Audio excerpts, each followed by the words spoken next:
Why does Superman always seem to be able to get out of dangerous situations? Because he has an escape.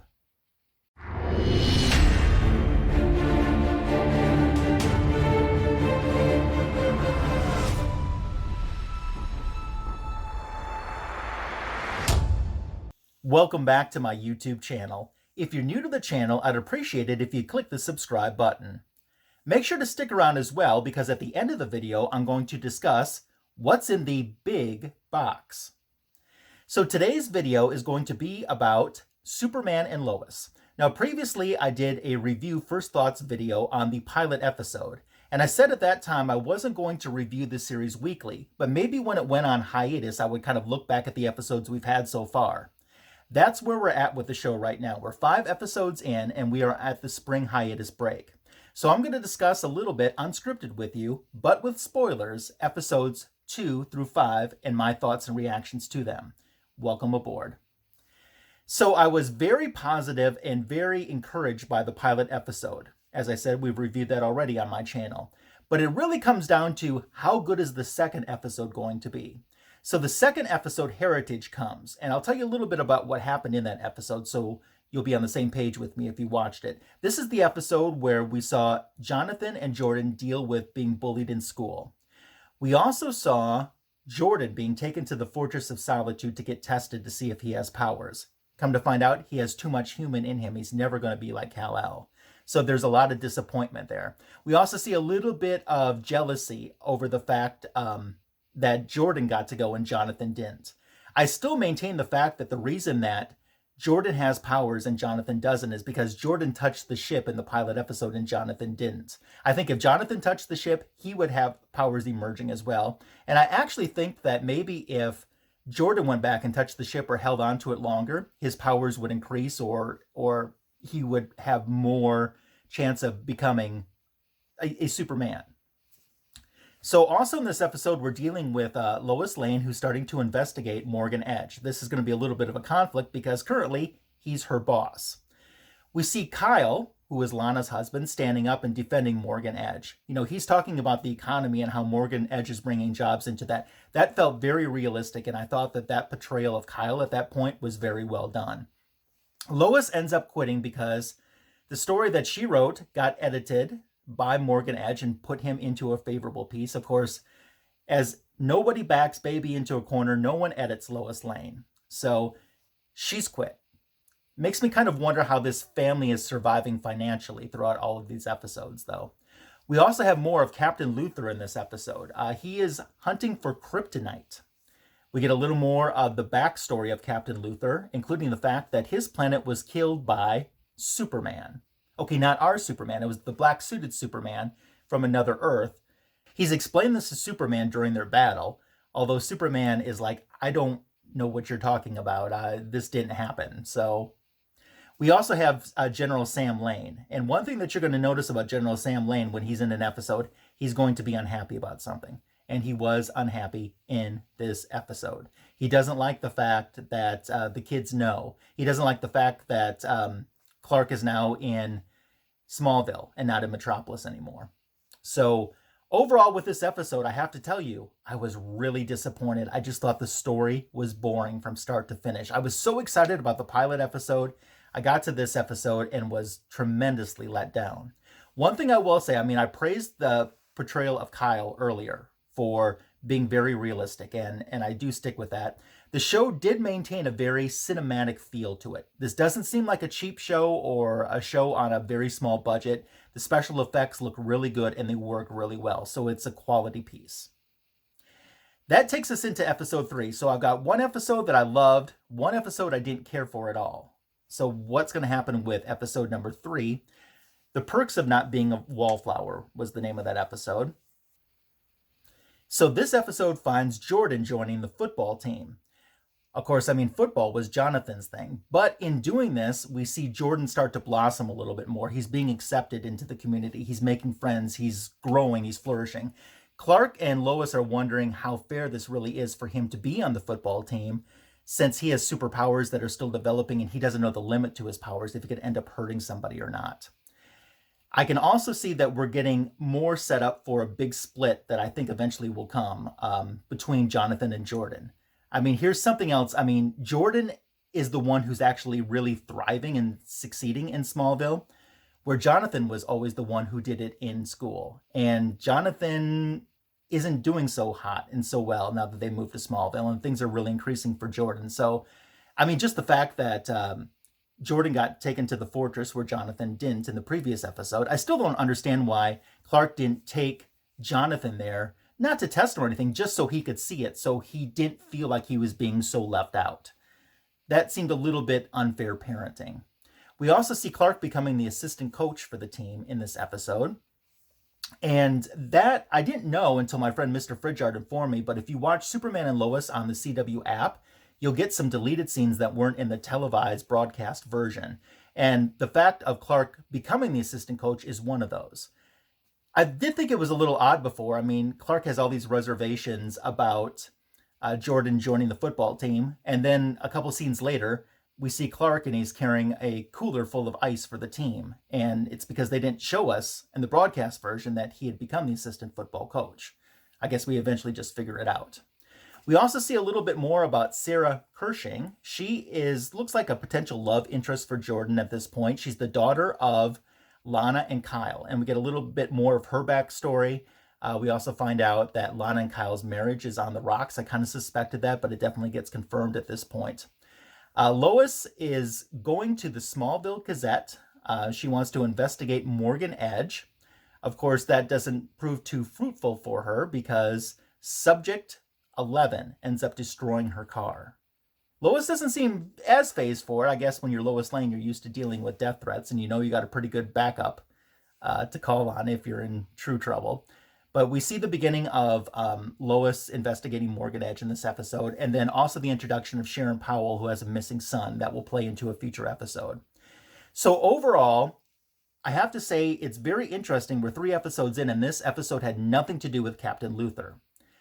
I really think that Tyler Hoechlin shines as Clark Kent in this episode. As a matter of fact, I mean, Tyler's great. He's a great actor. So is Elizabeth. The entire cast is actually very good at acting.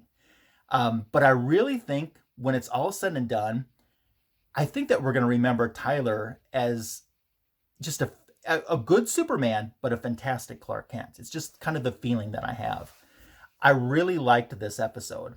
I am questioning a little bit by this point, where is Smallville in relation to Metropolis?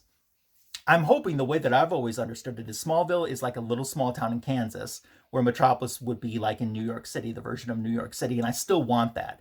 I don't like what they did in Smallville, where next thing you know, they were all these characters were in Metropolis for some reason or another, and it seemed to be a 3.5 hour drive away all of a sudden. I don't want that. I don't want it in the same state. I want one in the Midwest and one on the East Coast.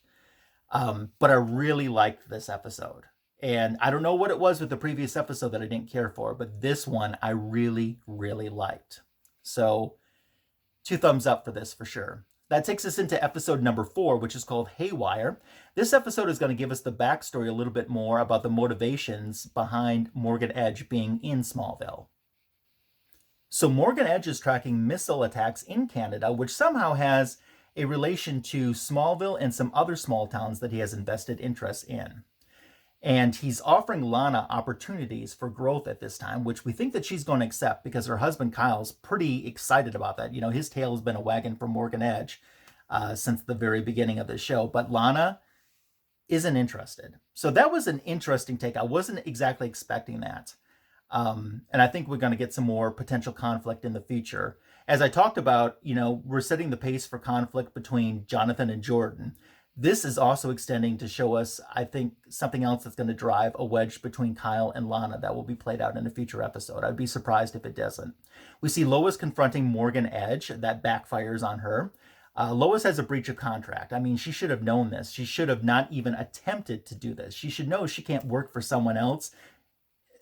I don't know how she doesn't know this. And Morgan Edge, you know, says to her that he threatens to expose any secret she might have in Smallville, which of course she has major secrets in Smallville. So that's a little bit cause of concern for her.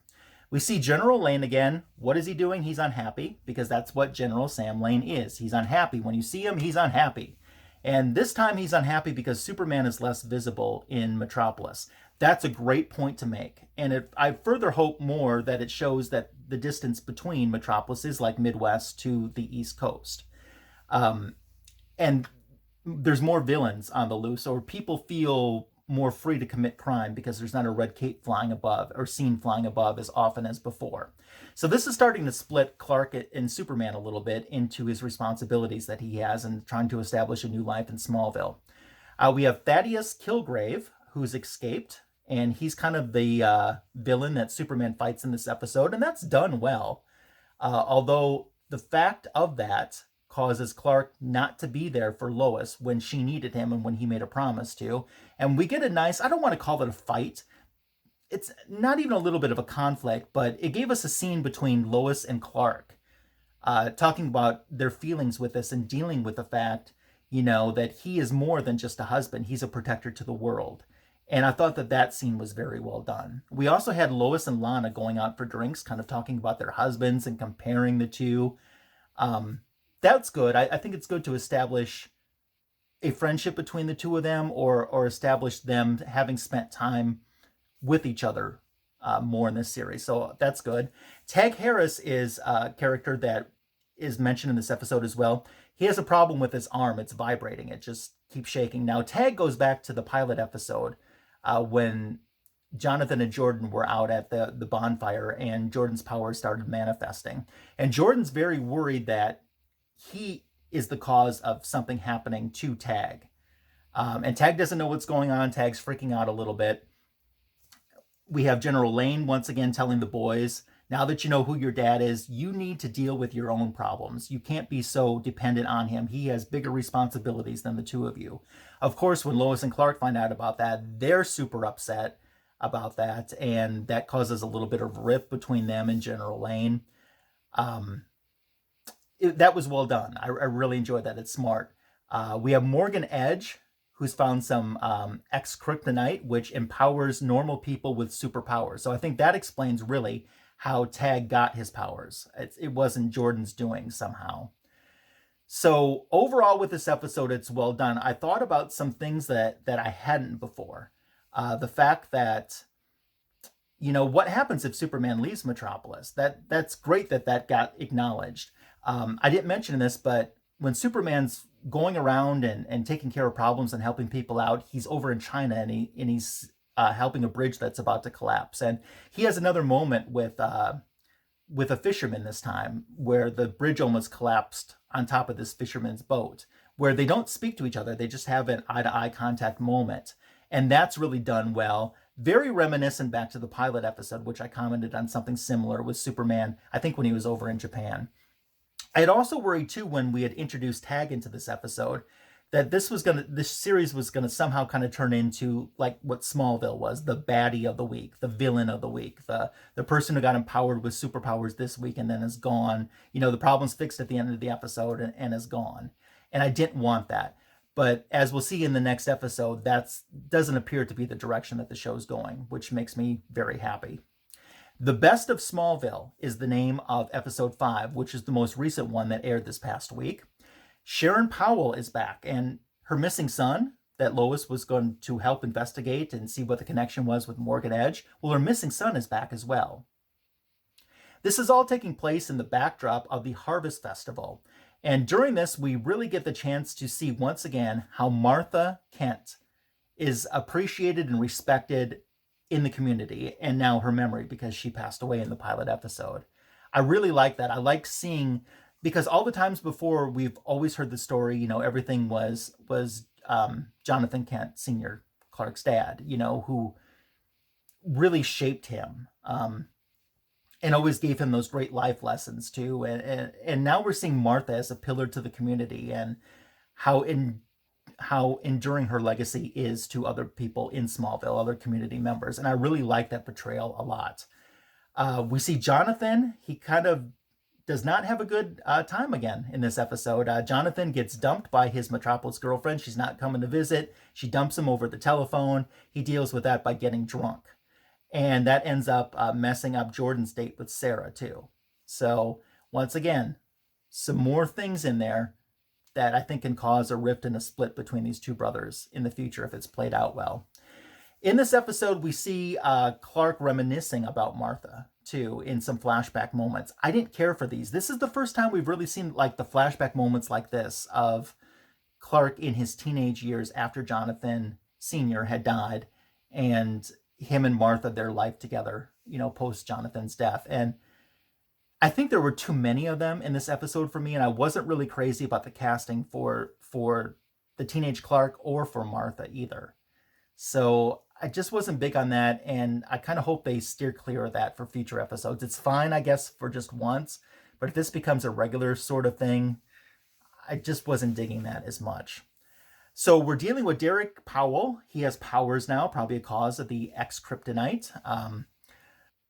So we have Captain Luther meeting Lois in this episode. He does it incognito. He has realized that where Lois Lane is, Superman can't be far behind. And as the episode progresses, he says something to the effect of how everything about this Earth is the same as it was on his Earth, only she, meaning Lois Lane, married Clark Kent instead of me. That wasn't so much of a huge shocker for me. I kind of saw that coming for a few episodes now, but we have played that out as a big beat at the end of this spring break. We also have Tag back too, and he has attacked Jordan. So we're wondering how that's going to play out too, as we kind of reach the cliffhanger portion of the first 5 episodes of Superman and Lois. So some more thoughts about where we're at with this episode and the series in general. I've really found myself invested in the characters except for Lois. Jonathan and Jordan, I'm interested in. I've heard some people say that their stories aren't as interesting, but I don't know. I've felt some interest in there. Yeah, I'm interested in what's going on. Superman and Clark, I like his story too. I'm a huge Lois Lane fan. I really like the character, but it just feels so far with me, what we're doing with this story arc. It's just something for her to do. That part just hasn't hooked me yet. I just don't feel so invested in the Lois storyline yet, and I hope that changes. In my previous video, I talked a little bit about Elizabeth Turlock's age, and she does appear a little bit older on screen than she is, and I was so hesitant about talking about that, but I'm so glad that I did, because so many people left comments below that I really appreciated.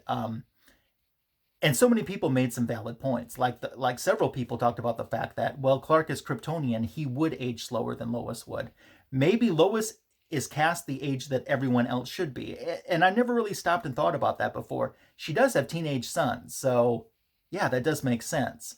So I noticed in this past episode, this week's episode, I didn't get taken out of the character too much from looking at her and thinking she looks so much older than everybody else. And I start to feel that my feelings about that are changing a little bit, and that makes me happy. As I said, I like Lois Lane. I've never had a problem with the character. I want to like this character too. So I'm not going to completely pass judgment on this, but I'm just going to say for now, I'd be happy kind of when we wrap up that storyline, because it just feels like it's just something for her to do versus something that's interesting to follow. And we get on to something new or something different with Lois. I think I might like that a little bit better. Overall, I think that we've got a great show going on here. I think we've got a fantastic show, as a matter of fact. I really like what they're doing with Superman. They've taken him out of Metropolis and away from the Daily Planet. You don't have to worry about a Jimmy Olsen or Perry White. I'm curious to see what's going to happen with Morgan Edge, although the fact that he has such interest in Smallville, why would a big business tycoon like that have such interest in a little town like that? But I guess it's because of the kryptonite. That's where the kryptonite's at. So I guess that makes a little bit more sense. But the General Luthor thing, dude, you know that this isn't your planet. And you say everything's the same except Lois married Clark on this planet. Well, it's not the same, because this Superman didn't destroy your world. So you're getting revenge on the wrong person. And once us as the viewer were let in on his motivations now, that kind of takes it takes me out of the moment. It's like, why? You're smart enough to figure out all this other stuff, but you still want to get revenge on someone that he's a copy of, or looks like the man that destroyed your world. So you're going to get revenge on him? Not crazy about that. So we did have a mention of, in this past episode too, of just very small in passing of that world's Lex Luthor. So I'd be more interested in that. Now that should be the same one that we've seen in Supergirl too. And I'd really like to see some more Supergirl action, or at least a mention of her, especially a crossover. I'd really enjoy that too sometime in the future. Overall, I'm really enjoying the show. I'm curious to see what you think of it, so I hope that you'll leave me a comment below and tell me your thoughts so far on Superman and Lois, and the things that you liked and the things that you hope will happen sometime in the future. That would be super cool. Pun intended. So I've got a lot of things coming up on my YouTube channel. Hey, check this out. You've heard people talk about what's in the box. Well, I'm going to do what's in the box, only it's going to be more what's in this big box. Look at this box. It's huge. This is an AOK that arrived from my friend in Canada, Comics for Thomas. And next Wednesday, I'm going to be unboxing that live at 9:30 p.m. Central Time. That's 10:30 Eastern here on my YouTube channel. I hope that you can join me for that. Comics for Thomas will be with me as well. And I can't believe I'm just dying to open it right now. But we'll do it live. And if you can join, that would be awesome. We're not going to waste much time. We're going to get right into it as well when we start the live stream into the unboxing. So make sure to join me. If you're unable to make it, or if you're watching this video after time has passed, the video would be posted now on my channel. So make sure to check out the rewind, as they say. If you are a subscriber to my channel, thank you so much for the support. If you're not, I certainly would love it if you would become a subscriber.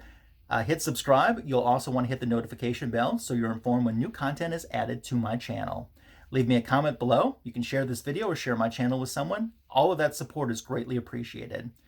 Hope you have a great rest of your day. I hope you keep enjoying Superman and Lois like I have been, and I'll talk to you soon. Bye.